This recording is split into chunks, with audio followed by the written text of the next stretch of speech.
Bienvenidos a Más Info a la Noche. Hola Luis, gracias por compartir. Hola Hugo, sos todoterreno, sos como Enzo Pérez, estás en todos lados.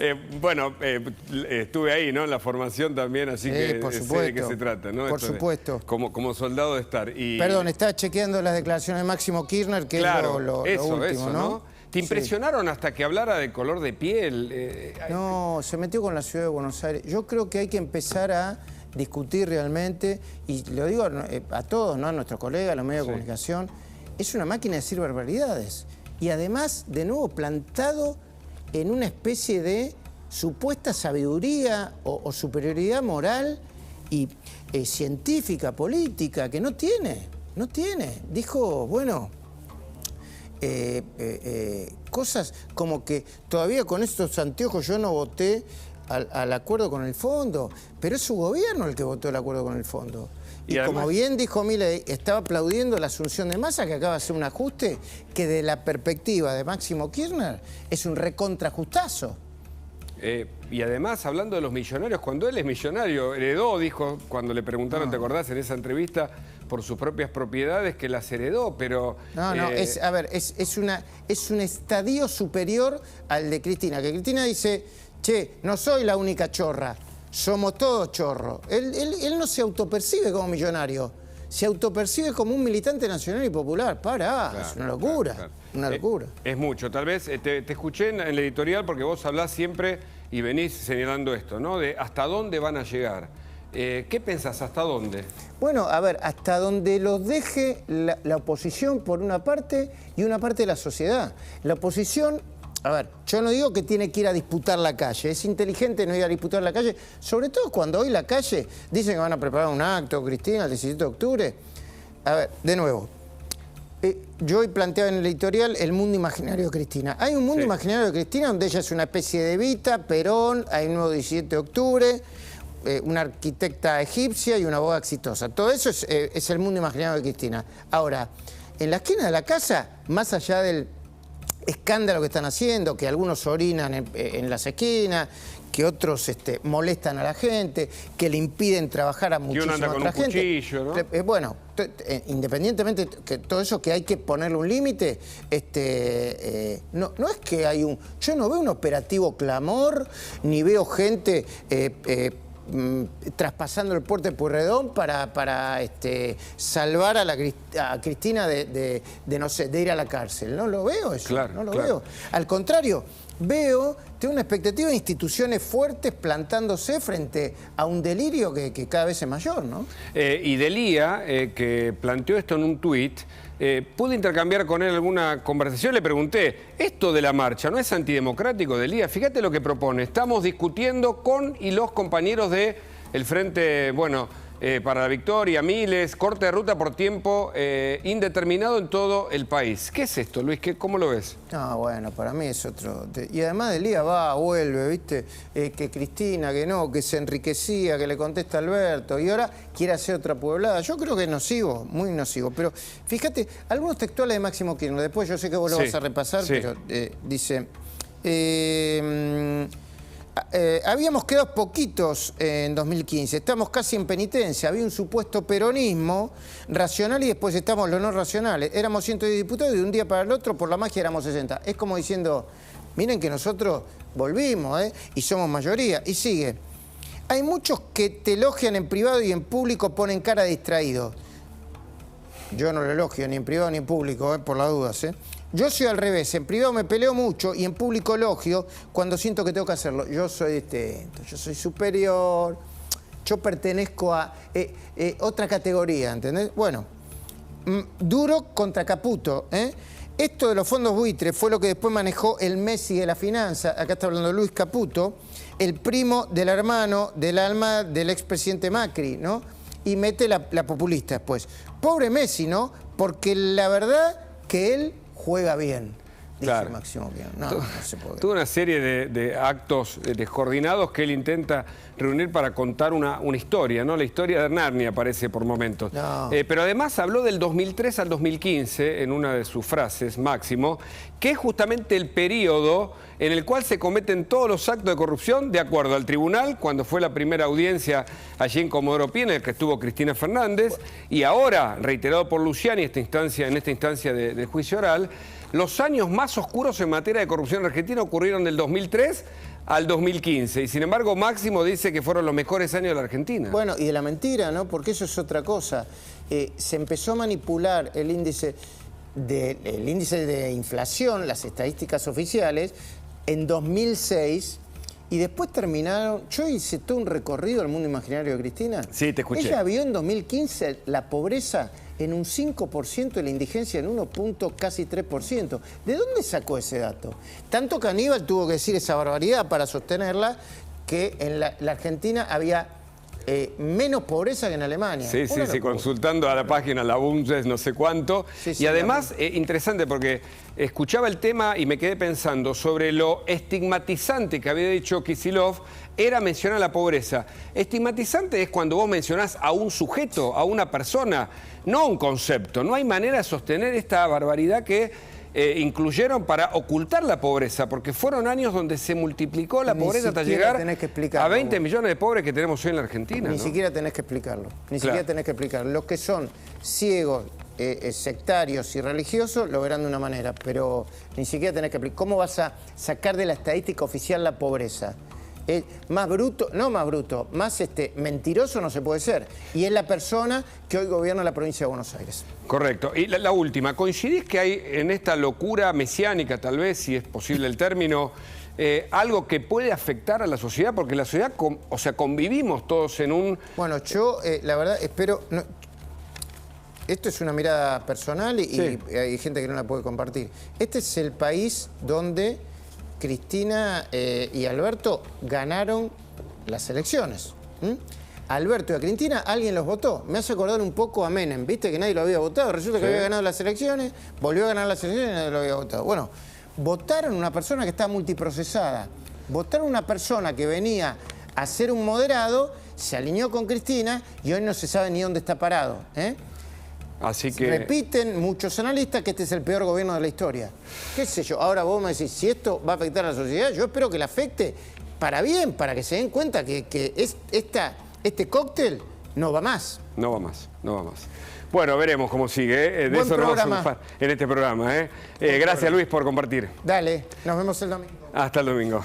Por supuesto, claro, y la pregunta que nos hacemos, se la hacía a Luis Majul, que él viene siguiendo el tema de la política, es si hay en ese sector alocado, extremo, una locura mesiánica. Es decir, una suerte de enajenamiento de aquellos que blanden banderas de una líder sin conocer los detalles de lo que está pasando, sin preocuparse, no digo por ir a los tribunales o hablar con fuentes judiciales, porque tal vez sea el trabajo de los periodistas, pero sin indagar efectivamente, acercándose a la verdad, para saber si hubo o no un hecho de corrupción tan grave. Para muchos es una serie de encadenamientos de hechos de corrupción. Vialidad es la punta del iceberg. Se viene la ruta del dinero acá, que podría ser la segunda etapa de cómo se elaboró esa matriz de corrupción, un mecanismo para sacar dinero al exterior, con un gerente que fue Lázaro Báez, empoderado para tal fin, el hombre que mantiene literalmente el omertá, esto que en Sicilia se señalaba como un código por el cual no se podía hablar de los delitos. Bueno, Lázaro Báez nunca rompió su silencio. Ustedes se acuerdan que más de una vez se habló si era capaz de hablar, pero lo de Lázaro Báez y las cuentas en el exterior, es decir, la forma de diseminar todo ese dinero que venía también en un retorno, no solo a través de Otesur y de los sauces, sino también a través de compra y venta de inmuebles. Lo contó el contador Manzanares en La Justicia, también me lo contó en un libro que escribí que se llama La Confesión del Contador, los detalles de las operaciones en el operativo retorno en Otesur y los sauces, que probablemente se revise el sobreseimiento a Cristina Fernández y otros en esa causa y tengan un juicio oral. Y después cuadernos. Lo mismo de vialidad, lo mismo que fue una muestra en el sur, pero aplicado a todo el país, con 31 empresarios arrepentidos que confesaron que se pagaban coimas, acusados de cohecho activo, Cristina Fernández acusada de cohecho pasivo. Pero fíjate que la locura, tal como la define el diccionario, es un trastorno o perturbación patológica. Textual, esto es el diccionario de la locura. ¿Ves en el escenario del vitoreo a favor de Cristina Fernández, sin ocuparse efectivamente de los hechos que allí ocurrieron, no se cuestionan? ¿Ves algún tipo de trastorno? Y otra acepción de la palabra dice que es una acción imprudente, la locura, y que es poco razonable y que genera acciones irreflexivas o temerarias. ¿Ves esto en ese sector de la comunidad argentina que quiere, por ejemplo, hacer un 17 de octubre? Que no tiene nada que ver con este escenario. El 17 de octubre fue el momento en el que luego de un proceso militar el peronismo fue proscripto. Vuelve Perón y ahí sí había una justificación de ese regreso en una plaza que trajo muchas polémicas. Para muchos fue la muerte del peronismo. Pero no importa.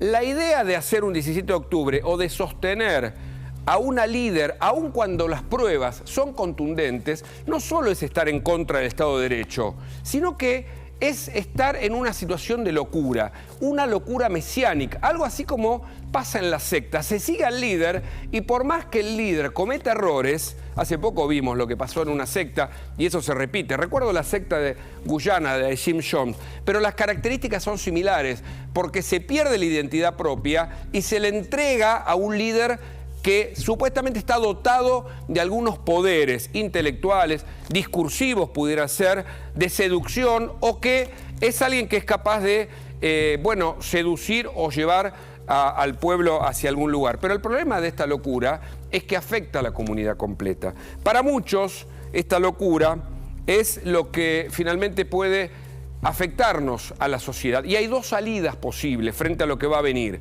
Vamos a repasar en el programa de hoy lo que va a pasar en la causa judicial. Cristina, ¿puede ir presa finalmente?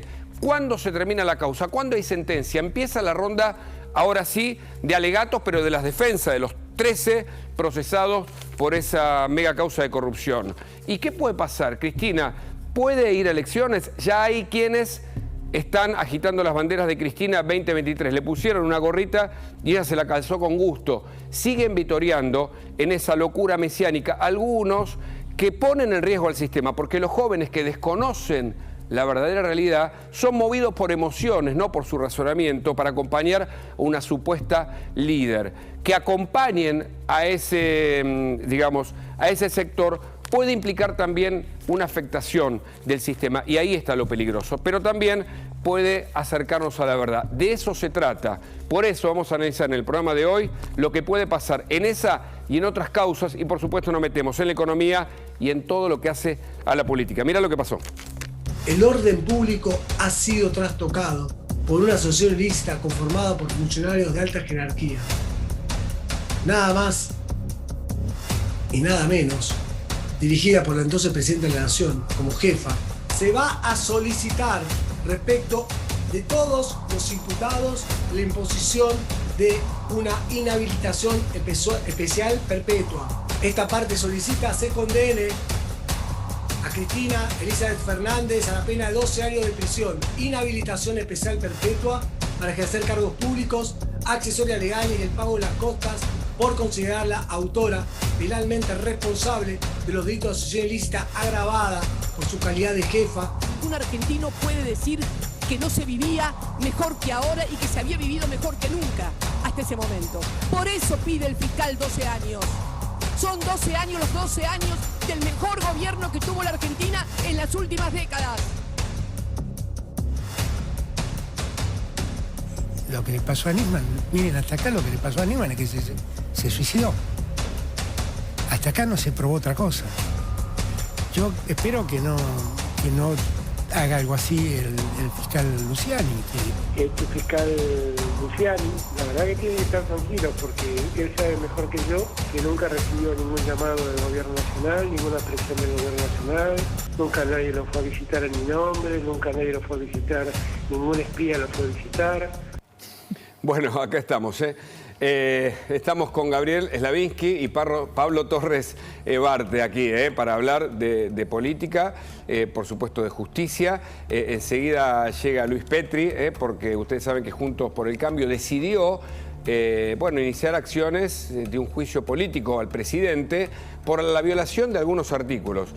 Ahora el doctor nos va a contar exactamente, pero creo que uno es el 109, que es el cuestionamiento de la intromisión de un poder del Estado, en este caso del Poder Ejecutivo, en otros poderes, y eso pudiera ser punible dentro de un juicio político que no tiene la capacidad, la oposición, para lograr la mayoría. Sin embargo, se suman a otros pedidos de juicios o en todo caso a investigaciones en el orden penal. Gabriel, ¿cabe el juicio político para vos por lo que dijo el presidente o es demasiado? Bueno, me parece que lo que hace en este caso Juntos por el Cambio es enviar una señal clara y concisa sobre uno de sus ejes centrales de campaña, que es la defensa de la división de poderes, el republicanismo, la defensa de los valores que tienen que ver con de algún modo la no intromisión en otros poderes por parte del Ejecutivo, en este caso del presidente. Por supuesto que es imprudente. De ahí a la evolución de que se consigan esas mayorías necesarias para que prospere el juicio político es otra historia. Ahora, como señal política, sobre todo por la inconsistencia del mensaje y la contradicción constante de un presidente que se sobreexpone y cada vez que, digamos, tiene un tema candente, que lo pone en primer plano y que tiene intervenciones largas, realmente, lo voy a decir fácil, mete la pata. Claro. Doctor, ¿su mirada? Para mí sí corresponde al juicio político. Sí. Hay una clara intromisión y además hay un delito de intimidación, de amenaza velada al fiscal Luciani. Ese delito cabe ser investigado en la justicia federal. Ese delito cabe ser investigado en la justicia federal, en el artículo 149 bis, que son amenazas coactivas. Para mí viene por ahí la mano. Vamos a ver quiénes son las personas que están procesados y que pueden ser condenados antes de fin de año en esta causa llamada vialidad, obra pública. Bueno, lo que pidió el fiscal en sus alegatos, Cristina Fernández de Kirchner, 12 años, inhabilitación perpetua para ejercer cargos públicos. Lázaro Báez, el hombre del mecanismo, ¿no? El que es el responsable de haber recibido toda la obra pública, para muchos el agente que de algún modo, el engranaje de una maquinaria de financiamiento de los Kirchner o de financiamiento a partir de un saqueo al Estado para otorgarle vía Lázaro Báez los retornos a quienes estuvieron a cargo de la presidencia de la Nación. 10 años para Julio De Vido, el superministro que ahora está y critica mucho al presidente Alberto Fernández. 10 años de prisión y inhabilitación perpetua para ejercer cargos públicos. De Vido tiene varias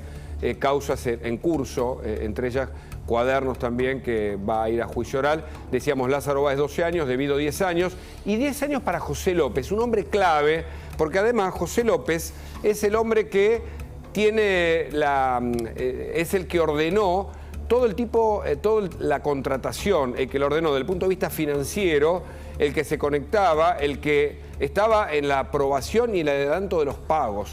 Me parece que es un rol fundamental, pero revisemos quiénes más, algunos menos conocidos, forman parte de este entramado de los acusados en la causa más importante de la Argentina de los últimos tiempos. Muchos lo equiparan al juicio de las juntas militares si uno une todas las causas de corrupción. Nelson Periotti, 10 años de prisión, inhabilitación perpetua también para ejercer cargos públicos.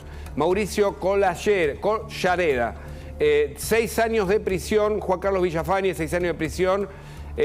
Raúl Daruch, 5 años de prisión. Hombres de vialidad que formaban parte de este engranaje. Un mecanismo por el cual se le otorgaron muchas obras públicas, 51 se la tomaron como objeto procesal, no es que fueron las únicas. 51 se la tomaron para este juicio, probadas obras que no se realizaron en muchos casos, pero además con licitaciones armadas, con vicios en su producción, en los pliegos y con un montón de irregularidades, con aprobaciones de pagos que además, cuando se pagaban, literalmente, y esto en su momento Policita lo investigó, literalmente el dinero que recibía Báez terminaban en cuentas vinculadas con los Kirchner. Y esta asociación ilícita, este mecanismo, es un hecho muy grave. Escuchá lo que decía el fiscal sobre este tema, mirá. Considerando que, por una parte, el orden público ha sido trastocado. El orden público ha sido trastocado por una asociación ilícita conformada por funcionarios de alta jerarquía. Nada más y nada menos, dirigida por la entonces Presidenta de la Nación como jefa y sus principales ministros como organizadores. Es importante el rol de Luciani, también hay que hablar de Mola. Los dos fiscales son los fiscales de la última instancia del proceso. Una causa que se inició en 2008 con la denuncia de Alicia Carrió, que encabezó un equipo de investigación. Hay que recordar que Carrió hizo trabajos muy importantes, no solo sobre el narcotráfico y la corrupción política, también junto con otras personas que denunciaron, pero en este caso aportó una cantidad de pruebas que en su momento fueron recepcionadas por dos fiscales que instruyeron la primera etapa, como fueron Policita y Máiquez, que demostraron una cantidad de elementos fundamentales en el proceso. Bueno, a esta instancia, los fiscales del juicio oral y público, interesantísimo, lo ven en todo el mundo este juicio, han acumulado muchas más pruebas, entre ellas las que las pericias demostraron sobre la inexistencia de varias de las obras por las cuales se pagaron. Alrededor, creo que finalmente se habló entre 1.500 y 2.000 millones de dólares. Gabriel, del punto de vista político, una condena para Cristina Fernández, a quien se la ve desesperada en algún momento, el otro día por algunos gestos que tuvo, se la veo desde el punto de vista corporal, anímico, muy preocupada, por más que tenga ese apoyo de un sector que yo denominé como alocado, no parece que eso sea su redención, más bien por el contrario, exhibe por este carpetazo que muchos dijeron hizo sobre su propio marido, sobre José López, hombres que pertenecían por supuesto a su círculo más querido e íntimo. Muchos dicen que habla de un cierto quiebre y un momento culminante para el kirchnerismo. ¿Vos qué ves desde el punto de vista político? Bueno, desde el punto de vista político, una condena siempre es complicado recibirla, más que es una figura tan relevante en la historia argentina y sobre todo la jefa del espacio político que hoy gobierna, digamos, no es algo menor. Sí. También es verdad que para eso falta tiempo. Y por otro lado te digo, a nivel de percepción, de opinión pública y sobre todo mirando hacia 2023, vos tenés un grupo de gente que más allá de que sea condenada, creen en la inocencia de la expresidenta y después tenés un grupo que creen que hubo corrupción y más allá de la condena, incluso si no es condenada, van a seguir pensando que hubo corrupción en el gobierno kirchnerista. Entonces ahí está básicamente dividido y el escenario, y te diría que es básicamente la confrontación que hay en la grieta. Lo que uno tendría que analizar mucho más minuciosamente hacia 2023 es qué pasa con ese sector independiente, qué cree, y si realmente cree que hubo corrupción en el gobierno, más allá de que haya condena o no haya condena, ¿cómo va a ser su circunstancia electoral? ¿Van a votar más pensando en cuestiones económicas o la corrupción realmente es un decisor de voto muy importante? Porque nosotros vemos que hay momentos en donde la corrupción se coloca en primer plano, quizá con cierta estabilidad económica, como en el caso de la cuestión de la reelección de Menem, o cuando la economía de repente no está tan estabilizada, la corrupción se transforma en un tema relevante como decisor de voto. Y ahí creo que está la cuestión que hay que prestarle atención. Muchos dicen que tenemos problemas con la verdad en la Argentina, que claramente este sector extremista o el propio Alberto es el emergente de un país que tiene muchas cuentas pendientes, claramente la pobreza lo demuestra, pero otros señalan que al peronismo no le importa la corrupción y Cristina no habla defendiéndose de las pruebas en su contra, sino más bien hablando de una campaña mediática que la acusa. Mirá. El juez que en el 2011, o sea, 5 años antes, se había declarado incompetente, remitido todas las denuncias a Santa Cruz, ahora se declara competente, pero con una novedad. Incluyen el tema de asociación ilícita. Bien. Comienza entonces una feroz campaña. Perdón, ahí chingué la cámara, gracias. No soy actriz ni ni voy no tengo tanta experiencia en los sets de televisión como otros dirigentes políticos, así que discúlpenme si no miro la luz correctamente. Comienza una feroz campaña política y mediática. Empieza el juicio con esta ficción que relataron durante 5 días, los fiscales, en lo cual yo estuve sentadita en Comodoro Pi, escuchando durante 5 días ese tipo de acusaciones que no eran acusaciones, eran una ficción, un guión, y bastante malo, por cierto, además de falso. Nada, absolutamente nada de lo que dijeron fue probado, pero no es que no fue probado y entonces, bueno, hay dudas. No solamente no fue probado, sino que además se comprobó que era exactamente al revés de lo que decían. Es increíble, porque Cristina Fernández habla de lo que no ocurrió. En la primera audiencia en Comodoro Pi, recuerdo haber estado presente porque los periodistas es un subsuelo donde se desarrolló este juicio oral. Cristina estaba abajo y la podíamos ver en la primera fila.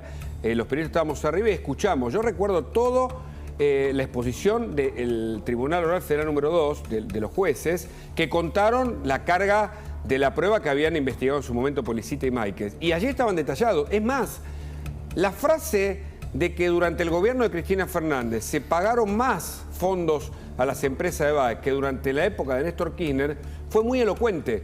Entonces, los datos, las demostraciones, las cuentas, los números, los documentos, los testimonios, las pericias, están puestos sobre la mesa. Pero Cristina Fernández cuenta otra cosa. ¿Hay pruebas, doctor, en la causa? ¿Hay vinculación entre Baez, Cristina Fernández y el resto de los imputados? Hay vinculación y de sobra. Es muy llamativo que ella no aluda en ningún momento a su inocencia, sino a que no fue probado. Claro. No es lo mismo.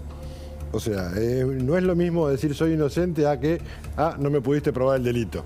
Es muy llamativo que ese es el relato constante, no solo de ella, sino de los comunicados del gobierno y de los comunicados del Partido Peronista. Eso es realmente llamativo. Y pruebas hay, porque si bien circularon una innumerable cantidad de testigos, esta es una causa que se resuelve con prueba documental. Claro. Con prueba que está escrita y sí, firmada. Y testimonial. Prueba documental, testimonial, los peritos, yendo al lugar y ver que la ruta no se hizo o que no se terminó. Claro. Los fundamentales son los expedientes de las licitaciones, las órdenes de pago. Bueno, puede acceder aparte de esa causa, perdón la autorreferencia, pero vale la pena a esta altura contar, porque los periodistas, por supuesto, tenemos que acceder a fuentes documentales, y las licitaciones marcaban siempre las mismas empresas de Baez y cada tanto aparecía una de Eskenazi. Siempre ganaban las empresas de Baez, a saber, Austral Construcciones, la que se armó a favor del empresario santacruceño, Cani Costilla, sucesión Adelmo Vialcalani, y cada tanto aparecía otra, pero siempre la recibían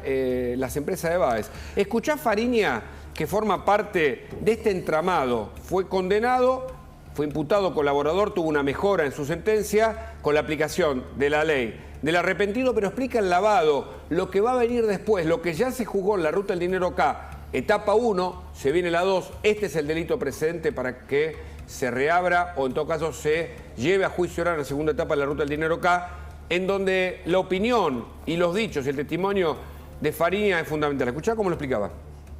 El negocio básicamente era muy simple. Lázaro Báez era un contratista del Estado que recibía de manera direccionada obras que salían del Estado Nacional, pero que en realidad no eran solamente de padre privado, sino que en cierta manera Lázaro era socio y custodio de los fondos de Néstor Envido. Una vez muerto Néstor, el negocio obviamente siguió bajo otros matices. Vos tenías que blanquear ese patrimonio. O hacerlo. Al principio no era blanquearlo, o sea, era sacarlo. Había que fumarlo, por decirlo de una manera. Por eso las expatriaciones al exterior, la compra de campos. ¿De cuánto dinero hablamos? Y te lo digo con una sentencia, 55, se encontraron una trazabilidad de 55 millones de dólares en el exterior, la compra de un campo en Mendoza, la compra de un campo en Uruguay, la compra de la financiera SGI, la compra de 3 cooperativas y algunas cosas más. 70, 80 millones de dólares. Los que defienden a Cristina dicen, esto era Néstor, ella no sabía. No creo que digan, si dicen eso es una locura. ¿Podía no saberlo? No. Bueno, los autores intelectuales y en todo caso los que diseñaron el proyecto, según el fiscal, fueron el entonces presidente Néstor Kirchner y la vicepresidenta, que después fue, perdón, la actual vicepresidenta y presidenta en 2 mandatos, Cristina Fernández. Mirá, para pasarlo en limpio, las 4 causas fundamentales, tal cual deberían haberse investigado, es primero la de vialidad, pero la ruta del dinero K tuvo más pruebas rápidas, por eso Casanelo avanzó sobre esa causa, la circunscribió en Lázaro Báez y Asociados, el dinero al exterior vía La Rosadita, un entramado financiero, cuentas en Suiza, colaboración bancaria por primera vez en colaboración con ese país para entender cómo funcionaba la ruta. Allí estuvo Fariña. Ese dinero, ¿de dónde salió? De las arcas del Estado, lo pagamos entre todos y fue organizado desde las máximas autoridades de los gobiernos de Néstor Kirchner y Cristina Fernández. Por eso está aprobado, entre otras medidas y pruebas, la corrupción. Después de la ruta del dinero K, viene Otesur y los Sauces y después Cuaderno. ¿Es así? ¿Me equivoco mucho, doctor? Sí, y hay una novedad que nadie le está prestando atención, que es la causa Vialidad 2, que es la que está pidiendo el fiscal cuando pide extracción de testimonios para que se investigue a Máximo Kirchner y a otros tantos que aparecen en el teléfono de José. Atención con ese dato. Vialidad 2 tiene a nuevos imputados, entre ellos el fiscal pidió que se investigue a Máximo Kirchner. Sí. Y Ruta al Dinero K también tiene una segunda etapa, en donde se puede llegar a incluir a Cristina Fernández, porque hasta ahora Casanelo había resistido los pedidos de la UIF y de la Oficina Anticorrupción para incluirla porque decía, el argumento jurídico era, si me amplío en el objeto, no termino esta causa. Bueno, la Ruta del Dinero K1 tuvo sentencia, se espera que esto continúe. ¿Escuchá, Fariña, agregar algún dato fundamental para que entiendas cómo funcionó esta mega causa de corrupción y lo que viene? Escuchá. Hablando como ciudadano, me parece que es un hecho histórico lo que se está viviendo, ¿no? Para bien y para mal, porque marca, como siempre lo llaman, la grieta, que es mucho más profunda que una grieta. ¿Vos la viste hoy? Sí. Yo me vi todas las... O sea, del principio a fin, todas las audiencias de Luciani. Yo tengo una cuestión religiosa en mi vida, que es a la mañana ir a entrenar. Yo pospuse eso... Para verlo, porque tenía ciertas... O sea, desde anoche que estaba ansioso por escucharla. Cuando me enteré de que ella había pedido ampliar su indagatoria, que es un mamarracho jurídico, tenía más expectativa en escuchar qué es lo que decía ella de cómo cerraba el fiscal. ¿Afanó? Claramente. Cristina afanó. Claro. Sin duda. Es clave este momento para la Argentina. Los hechos están puestos sobre la mesa, la justicia ha avanzado, su poder independiente. El sistema republicano exige que quienes cometen delito, salvo que sientan que no les cabe las de la ley, puedan ser juzgados. Se lo hace por primera vez con un gobierno en su turno. Es fundamental esto que está pasando. Y para ese sector alocado del kirchnerismo, evidentemente no hay Estado de Derecho. O en todo caso, reniegan de una justicia que no puede, en todo caso, digamos, ser la justicia ideal, pero es la justicia que tenemos. Y en un Estado de Derecho hay que obedecerla. ¿Qué pensaba Alberto en su momento y qué piensa hoy? Escuchalo al presidente, mirá. Realmente alentar la idea de que le puede pasar al fiscal Luciani lo que le pasó a Nisman. Miren, hasta acá lo que le pasó a Nisman es que se suicidó. Hasta acá no se probó otra cosa. Yo espero que no haga algo así el fiscal Luciani, que en verdad, nada, él cumple el rol de fiscal en un juicio, él creyó cumplirlo adecuadamente, así, diciendo lo que dijo. Yo lo escuché, la verdad me parece un disparate todo lo que dijo. Bueno, a propósito de lo que dice el presidente Alberto Fernández, Juntos por el Cambio, te lo cuento por si no estás al tanto, pidió el juicio político del presidente. Está con nosotros Luis Petri y la primera pregunta es, ¿por qué el pedido de juicio político? Luis, buenas noches, gracias por la visita. ¿Qué tal? ¿Cómo estás, Hugo? Y por qué hay mal desempeño, claramente. Así como debió prosperar el juicio político cuando se lo pedimos por la fiesta clandestina en Olivos, sí. Y fíjense, un primer ministro, Boris Johnson, fue destituido en Reino Unido, producto de justamente violar las leyes en la cuarentena. Sí. Ese juicio político no prosperó, pero era lo que debíamos hacer, debíamos presentar un juicio político en la Cámara de Diputados. De la misma manera, aquí hay mal desempeño, porque claramente el presidente de la Nación se ha inmiscuido en asuntos judiciales violando la Constitución en el artículo 109, pero además haciendo una amenaza velada a un fiscal de la Nación, pidiendo que no sufra las mismas consecuencias que Nisman.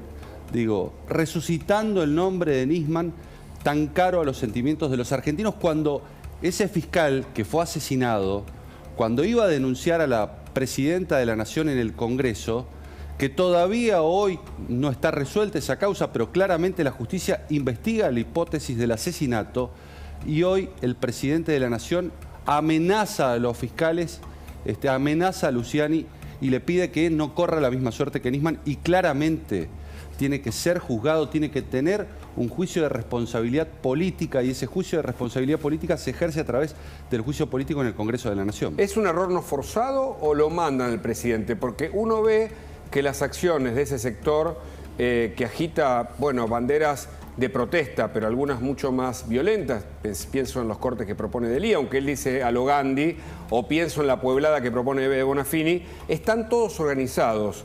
¿Qué pensás, Luis, de los dichos del presidente y lo que está pasando ahora en la calle? A mí me pareció gravísimo lo que el presidente declaró días atrás en un programa de televisión, pero sobre todo lo más grave es que él le abrió la ventana al indulto.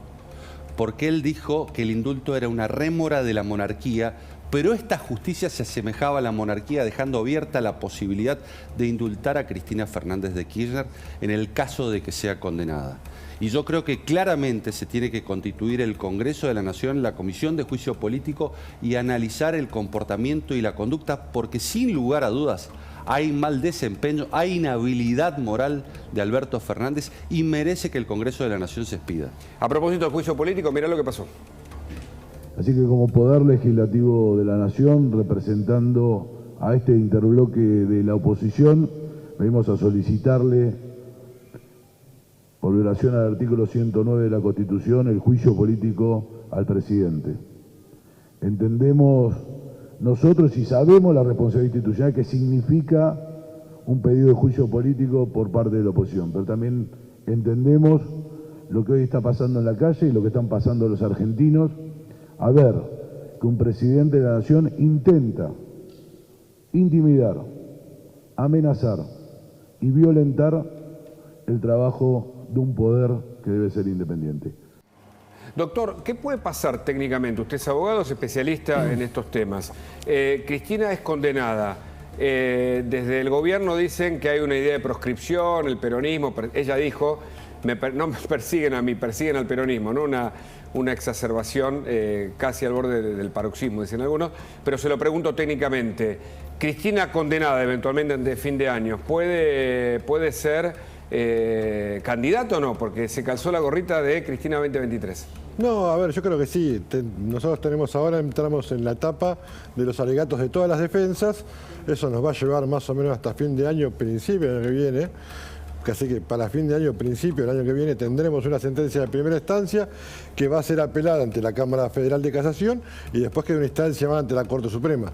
Hasta que no quede firme la sentencia, la inhabilitación es absoluta que si es condenada va a sufrir, pero va a sufrir porque lo prevé el Código Penal. Claro. O sea, no es porque lo... O sea, el tema de la inhabilitación absoluta es importante aclararlo. El 175, inciso 15, que es la administración fraudulenta en perjuicio del Estado, lleva como pena accesoria la inhabilitación absoluta para ejercer cargos públicos. No es que es algo que se le ocurre pedir a Luciani, es algo que está como pena. Claro. Claro, y la pregunta que le dejo ahora para ir compartiendo con todos es ¿qué va a pasar? Porque ahora esta semana empiezan los alegatos de la defensa. ¿Pueden lograr derribar todas las pruebas hasta acá? Pero no me lo conteste ahora. Gabriel, la pregunta política es, cambió el escenario de la urgencia económica, Massa está haciendo la suya aparentemente, con permiso sobre todo de Cristina Fernández, que es la dueña o quien concentra el poder en este caso. El presidente desdibujado, lo estamos viendo en cada una de sus acciones. Y de repente este juicio y esta idea pone una situación urgente por encima de lo que estaba pasando hasta acá.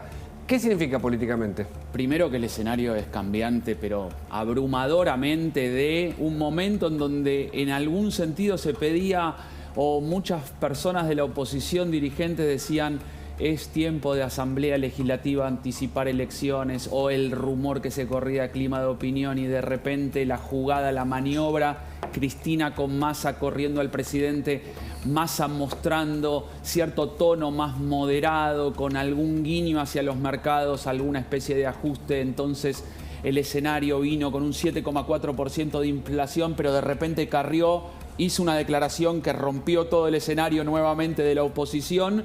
Y después Alberto en a dos voces, que une una oposición que venía confrontando. La verdad que es una seguidilla de hechos bochornosos, casi que te diría de las dos coaliciones en algún sentido. Por supuesto que un tema judicial en primer plano para el oficialismo y sobre todo para la figura principal no es un tema menor. Pero déjame que te agregue una cosa más. También ese tema ha podido unir al oficialismo en defensa de la expresidenta y actual vicepresidenta en un montón de situaciones y espacios que antes no lo consolidaban. Hoy Máximo hablando en la UOM, Massa quizá más en línea con los mercados, territorialidad con la CGT, antes no se tenía. Digo, me parece que hay un escenario cambiante, incertidumbre. Hacia 2023 es la palabra que resume. Escuchá lo que decía Macri sobre Cristina y después vamos a escuchar lo que decía Máximo, que habló hasta del color de piel hoy en la UOM, como decía Gabriel Slavicki. Pero primero Macri, mirá. No, hoy en la bolsa decían que tenían dudas si López había sido ministro mío o de ella, porque ya está la confusión que te ha tomado esta mujer que mezcla todo con todo, ¿no? O sea, la verdad que son todas cosas inconexas, no tiene sentido. Sánchez Córdoba es un señor que tiene un banco, que se lo vendió a Cristóbal López, dicho sea de paso, en la época kirchnerista, y que antes, muchos años antes, estuvo en la comisión directiva de Boca entre 30 personas, que vino porque es hincha de Boca. ¿Qué tiene que ver? O sea, todas cosas que ella tira y cuidado, porque finalmente es como si fuese un quesito que uno va como el ratoncito buscando el queso. No tiene que ver. Ella que explique lo que tiene que explicar de lo que las acusaciones que hizo Luciani, ¿no? Sí. No que mezcle y manosee gente que no tiene nada que ver. Luis, Petri.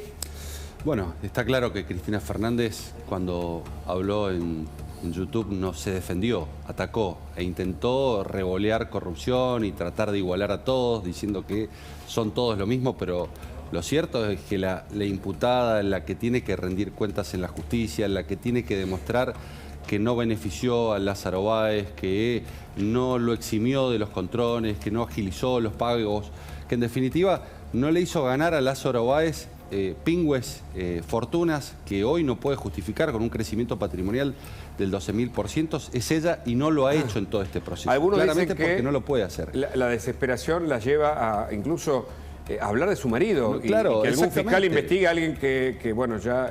ella debía defenderse e incluso termina incriminando a su marido. Y te quiero decir algo más. Sí.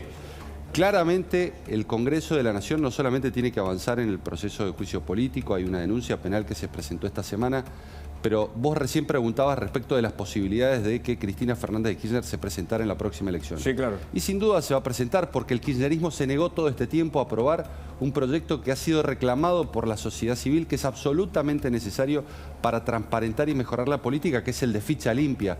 Más de 400.000 firmas juntó la sociedad civil para que ningún funcionario que tuviese condena pudiese presentarse en elecciones de cualquier partido político. Claro. Y fundamentalmente cuando se trata de hechos de corrupción. Y hay otro proyecto de ley que tuvo media sanción y que también el kirchnerismo se negó a tratar y que hoy cobra sentido el por qué esa cerrada negativa. Y es el de extinción de dominio, para devolver lo robado. Claro, ¿por qué? Porque vos fijate que ahora el fiscal Luciani pide que se inicie el decomiso, pero si hubiese existido esa ley de extinción de dominio, ni bien se iniciaba el proceso, automáticamente tenía que demostrarse el origen lícito o ilícito de los bienes. Así en los países serios se investiga pero el crimen organizado. Por supuesto, más de 70... El narcotráfico en Colombia se investigó de esa manera, se decomisa... No es necesario que haya sentencia firme en sede penal. Se hace un juicio civil en donde se tiene que demostrar la legitimidad del origen de los fondos de esos bienes y si no lo demuestra, automáticamente revierten en favor del Estado. Y la otra cuestión es la negativa a tratar el Código Penal. ¿Y por qué se niegan a tratar el Código Penal? Porque saben que si tratan el Código Penal, inmediatamente se tienen que aumentar las penas por delitos de corrupción, que hoy son muy bajas, porque prácticamente todas las mínimas son escarcelables. Claro, claro. Escuchemos a Máximo, para muchos el heredero, pero alguien que está mirando de cerca el 2023, y así habló hace instantes. Escuchá. Aparece esta gente que porque tiene mucha plata piensa mejor que el resto, o que tiene mayor cultura que el resto. La derecha argentina ya no es aquella generación del 80, ilustrada, con cierta formación cultural. Se ha transformado en algo bastante mediocre. Bueno, ahí tenés. Máximo habla como si la Argentina fuera otra y evidentemente él no está describiendo lo que está pasando. Nos aleja de la realidad, pero le habla a los suyos, a los feligreses, a los seguidores. Los alegatos de las defensas, ¿pueden derribar la prueba, doctor? ¿En la causa de habilidad? Yo lo veo poco probable. Sí. No sé cuál será la estrategia defensista de cada uno. Ahora, si la estrategia defensista de la defensa de Cristina Kirchner va a ser la que vimos por YouTube, no más bien es una defensa que no se trató de una defensa, sino de una incriminación, porque en el fondo lo que uno vio es, no solo estuvimos investigada por corrupción. No, era aún peor. No solo arreglamos a Lázaro Báez, sino que también arreglamos a Caputo, arreglamos a Manieto, arreglamos a este, arreglamos al otro. Eso fue lo que dijo, con una brutalidad y una sinceridad brutal de estaba fuera de sí, no sé. Pero lo que yo vi fue eso. Gabriel, ¿qué sigue? ¿Qué viene? Bueno, viene primero, yo creo que un poco de prudencia en esperar los alegatos, digamos, las defensas y después el fallo, ¿no? Porque me parece que lo que finalmente, por lo menos políticamente, se espera es comprender si esto que se llama corrupción, cartelización de la obra pública, sobreprecio, realmente termina con una condena hacia la expresidenta. Antes que nos saquen del aire, Luis Petri, agradeciéndote la visita también. Vos sabés que te voy a decir algo. Cuando alguien litiga en sede civil y no tiene recursos, pide el beneficio de litigar sin gastos, ¿no? Máximo Kirchner habla de los que no tienen dinero y tiene 400 millones declarados. Y su hermana tiene 4 millones de dólares que le encontraron en una caja. Son unos caraduras, ¿no? Son unos cínicos. Muchas gracias a todos. Hasta acá en la continuidad de La Nación Más. Quédate, por supuesto. Nos vemos mañana, y por supuesto toda la información está aquí. Hasta mañana. Chao.